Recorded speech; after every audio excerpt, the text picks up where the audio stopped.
Bom dia, alunos, tudo bem? Conforme prometido, a gente deu uma parada esse mês de janeiro para eu poder fazer a avaliação das duas disciplinas das quais eu ministrei, que foi Introdução ao Estudo do Direito e Introdução ao Direito Notarial e Registral. Eu senti a necessidade de gravar um vídeo para vocês para explicar algumas coisinhas e também fazer algumas solicitações para vocês, tá bom? Em relação à disciplina de Direito, de Introdução ao Estudo do Direito, eu preciso ver com vocês algumas coisas que nas respostas dos fóruns e nas respostas das provas em si, eu senti que ficou um pouquinho, digamos assim, confuso na cabeça de vocês. A primeira coisa que me vem à mente em relação a essa pequena confusão é sobre a LINDB, a Lei de Introdução às Normas do Direito Brasileiro, que vários alunos responderam que era a norma que regulava as outras normas, tá bom? Não é isso. Nós falamos, ainda que brevemente, sobre a hierarquia das normas. A Lei de Introdução às Normas do Direito Brasileiro, o LINDB, ela é uma lei ordinária. Assim como outras leis ordinárias, ela tem a mesma hierarquia. Não é que ela regula as outras normas, elas têm a mesma hierarquia, tá? Mas ela fala sobre como interpretar as outras normas. Ela não é uma lei maior, tá? No sistema jurídico brasileiro, ou num sistema jurídico como um todo, nós temos o que nós chamamos de pirâmide kelseniana, que é a pirâmide de Kelsen, que fala sobre a hierarquia das normas. É como se fosse um triângulo.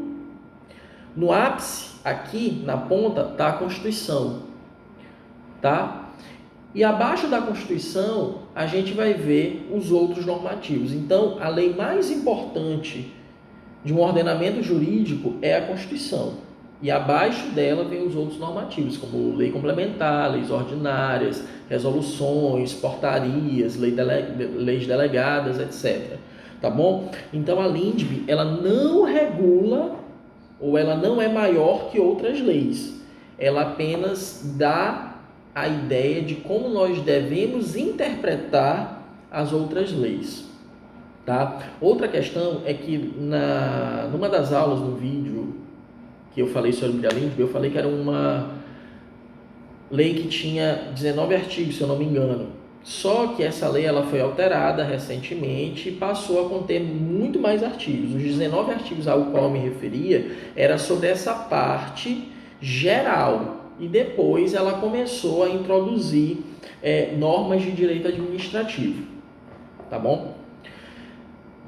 Em relação a também ainda a disciplina de introdução ao estudo do direito, eu senti necessidade de falar para vocês em relação à questão de primeiro e segundo grau. Eu acho que para alguns alunos ficou um pouquinho confuso, tá? Vai ser primeiro grau, gente, toda vez que o processo se iniciar ali, naquele local, tá bom? Então, assim, em regra, o primeiro grau é o juiz lá da comarca, tá certo? Aí o segundo grau passa a ser o Tribunal de Justiça, o recurso, e o terceiro grau, os tribunais superiores, dependendo do fluxo do processo, tá bom? Mas se, por exemplo, um processo, por lei, ele tem que iniciar no Tribunal de Justiça dos estados, o Tribunal de Justiça, por exemplo, ele vai passar a ser o primeiro grau. E o segundo grau vai ser os tribunais superiores, tá bom? Não confundir Tribunal de Justiça do Estado, por exemplo, Tribunal de Justiça do Estado do Maranhão, com o Tribunal Superior, por exemplo, eu vi respostas confundindo, tá? O Tribunal Superior é aquele que diz respeito a uma jurisdição nacional, tá bom? Como por exemplo, Superior Tribunal de Justiça, Tribunal Superior do Trabalho, Tribunal Superior Eleitoral, Supremo Tribunal Federal. Então, esses são os tribunais superiores. O Tribunal de Justiça do Estado é o Tribunal de Justiça do Estado, não é um tribunal superior, tá? Em relação à disciplina de direito notarial e registral, propriamente dita, como todos os nossos alunos dessa nossa primeira turma já têm familiaridade com a matéria, digamos assim, porque já trabalham com isso no dia a dia, eu verifiquei que há uma facilidade maior, mas algumas coisas ainda a gente precisa chamar a atenção. A primeira delas é cuidado com as palavras. No direito, as palavras são muito importantes. Por quê? Porque tudo é técnica. Então, se nós pegamos uma palavra e nós não adequamos à técnica necessária, a gente não consegue alcançar o conhecimento suficiente para passar para a próxima etapa, tá bom? A nossa prova dizia a respeito do seguinte: fale um pouquinho sobre tudo aquilo que nós vimos e dê a diferença de tabelião e registrador, algo mais ou menos assim. E na resposta, vários alunos diziam que era diferente, mas dizia assim: tabelião e registrador, faz isso. Então a gente precisa da técnica, tá bom, gente? Tabelião é tabelião, registrador é registrador. Muitas vezes essas profissões, digamos assim, elas se confundem. Por exemplo, o Tiago Estrela, que é titular da Serventia de Alto Alegre do Pindaré, ele é tabelião e registrador. Porque lá no meu cartório, eu pratico tabelionato de notas, eu pratico tabelionato de protesto, eu pratico registro civil das pessoas naturais, eu pratico registro civil das pessoas jurídicas e de títulos e documentos. Então, vejam bem, eu pratico registro de imóveis. Então, ao mesmo tempo eu sou tabelião, ao mesmo tempo eu sou registrador. Tudo isso na pessoa do Tiago. Mas, por exemplo, aqui em São Luís, que eu sou interino do tabelionato de protestos, aqui eu sou apenas tabelião de protesto. Então, muito cuidado na hora de escrever, passar isso para o papel, porque vocês assistiram às aulas e a gente percebeu que assistiram às aulas, mas na hora de redigir a prova, vocês parecem que não... como é que eu posso dizer? Parece que não ficou muito claro entre a mente e a escrita.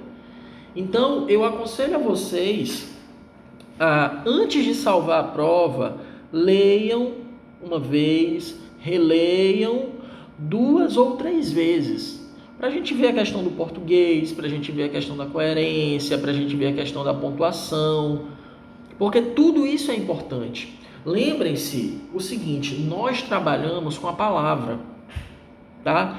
Historicamente, o tabelião, o registrador, era aquela pessoa que tinha o intelecto e os estudos mais avançados. Eram as pessoas que escreviam, eram as pessoas que copiavam, eram as pessoas que conheciam a lei. Então, historicamente e até os dias de hoje, nós trabalhamos com a palavra. Então, por mais que se informatize o cartório, digamos assim, se informatizem os serviços, a essência da nossa atividade é a palavra. Então, nós precisamos conhecer o vernáculo, conhecer a língua portuguesa em profundidade, para que a gente saiba redigir um ofício, para que a gente saiba interpretar, por exemplo, o Código de Normas, para que a gente saiba interpretar uma decisão da Corregedoria Geral da Justiça do Estado do Maranhão, para que a gente saiba interpretar uma sentença. Chegou uma sentença, eu vou fazer o que com ela? Eu preciso ler, entender e colocar no papel o que o juiz está mandando eu fazer. Então eu preciso conhecer muito bem o vernáculo, a língua portuguesa. E nesse aspecto, nós estamos deixando a desejar, porque as provas, muitas delas, não estavam seguindo aquilo que o professor pediu. Por exemplo, eu pedi na última prova para escrever um texto com no mínimo 20 linhas e no máximo 30 linhas. Teve gente que escreveu 5. Não dá para ser assim, gente. Nós temos que ler e entender aquilo que o professor está pedindo, tá bom? Eu dei essa parada justamente para chamar a atenção de vocês e para dizer o seguinte: olha, as próximas disciplinas vão ser mais difíceis. Não que eu tenha pegado leve com vocês, não é isso. Mas vocês precisam entender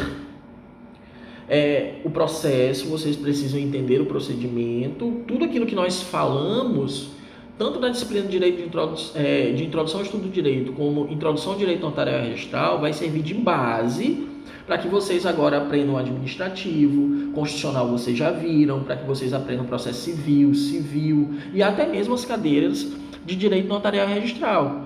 Nós vamos ter uma próxima disciplina que se chama Português Jurídico. E nessa disciplina é muito importante que vocês tenham a consciência de que não dá para responder as provas como vocês responderam na minha disciplina. Eu estou fazendo essa disciplina digamos assim, de reposição, eu estou dando essas dicas para vocês, chamando a atenção de vocês para dar uma segunda oportunidade, tá? Então vamos levar o curso a sério. Apesar de ser um curso EAD, vocês têm o tempo que vocês quiserem para assistir às aulas e fazer. Eu sei que o tempo de todo mundo aqui é corrido, assim como o meu. O meu tempo também é super corrido.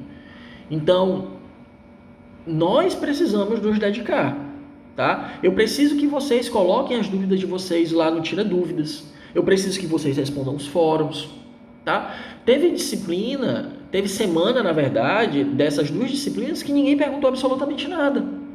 E a falta de perguntas reflete lá na nota de vocês. Teve gente que não respondeu prova, teve gente que tirou nota baixa, teve gente que tirou nota boa, entendeu? O importante é que vocês saibam que vocês são capazes. E a nossa função aqui é fazer com que vocês se tornem profissionais melhores. Lembre-se de uma coisa: vocês são o braço direito do titular. Sem vocês, nós, titulares, não conseguimos fazer nada. Então, vocês precisam ter os conhecimentos jurídicos adequados, vocês precisam ter os conhecimentos técnicos adequados e vocês precisam ter os conhecimentos administrativos e de organização adequados. Tá bom? Esse curso ele não vai ser um curso só teórico. Essas primeiras disciplinas elas são teóricas porque para a gente poder ir para a prática, para nós podermos ir para a prática, a gente precisa entender a teoria. Mas daqui para frente nós vamos passar a ter mais prática. Eu vou contar uma novidade para vocês. Aqui no IMAEG nós vamos abrir um cartório escola, que vai ser um ambiente onde vocês vão poder vir, vai ser físico, infelizmente quem mora no interior vai poder vir e ter a prática. Vocês já têm essa prática no dia a dia, mas a gente vai fazer um acompanhamento pessoal, tá bom? Além de vocês virem quando quiserem, nós vamos abrir cursos individuais também, por exemplo, cursos de um dia. Então conversem com os titulares de vocês e digam assim: olha, eu estou com necessidade na área tal, eu pratico registro de imóveis, mas eu não sei muito bem aquilo que eu estou fazendo, eu estou em dúvida nisso e naquilo, eu queria ver material. Então nós vamos abrir cursos individuais paralelos a esse curso técnico que vocês estão fazendo, para que vocês possam vir passar 1 dia, 2 dias aqui comigo e sentar aqui, ó, cara a cara comigo para tirar todas as dúvidas, pegar o material, ir no nosso ambiente de cartório escola, ir na nossa biblioteca, tá bom, gente? Então ficam essas dicas aqui para vocês, tá? É um vídeo super curto, porque na verdade não é conteúdo, mas o que eu queria passar para vocês é: tenhamos atenção, tenhamos responsabilidade com o curso. Não é porque é um curso EAD, não é porque é um curso que eu posso assistir a aula a hora que eu quero, que nós vamos empurrar com a barriga, tá? Vocês não terão certificado, vocês não serão certificados se empurrarem com a barriga. Podem ter certeza disso, porque a gente quer formar bons profissionais e a gente quer formar profissionais que, independentemente de quem esteja à frente do cartório, independentemente de quem seja o titular, ele vai escolher você para aquela função importante no cartório e você vai ter a certeza de que você não vai ficar desempregado. E que, futuramente, pode até prestar um concurso para ser o próprio titular. Tá? Então a gente vai galgando caminhos. Eu começo como auxiliar de cartório, depois eu passo para escrevente, depois eu passo para substituto, até chegar ao titular. Nossa vida é assim. É um processo, tá? Então, estudem, se empenhem e tirem as dúvidas de vocês. Nós temos um grupo de WhatsApp, coloquem as dúvidas lá, coloquem as dúvidas lá no Tira Dúvidas, não empurrem com a barriga. Tá legal, gente? Muito obrigado. Qualquer coisa vocês têm meu telefone, podem falar no privado. Assim que eu puder, eu respondo. Eu sempre respondo. Pode até demorar um pouquinho, mas eu sempre respondo. Tá legal? O importante é que vocês aprendam. E outra, não desistam do curso. Tá? Thiago, não consegui pagar esse mês. Não tem problema, a gente dá um jeito. Tá bom? O importante é que vocês aprendam. Tá bom? Qualquer dificuldade, entre em contato comigo, entre em contato com a Amanda, que é a nossa secretária, tá legal? Para a gente poder fazer o melhor por vocês e que vocês possam ser reconhecidos como profissionais, tá? Beijo no coração.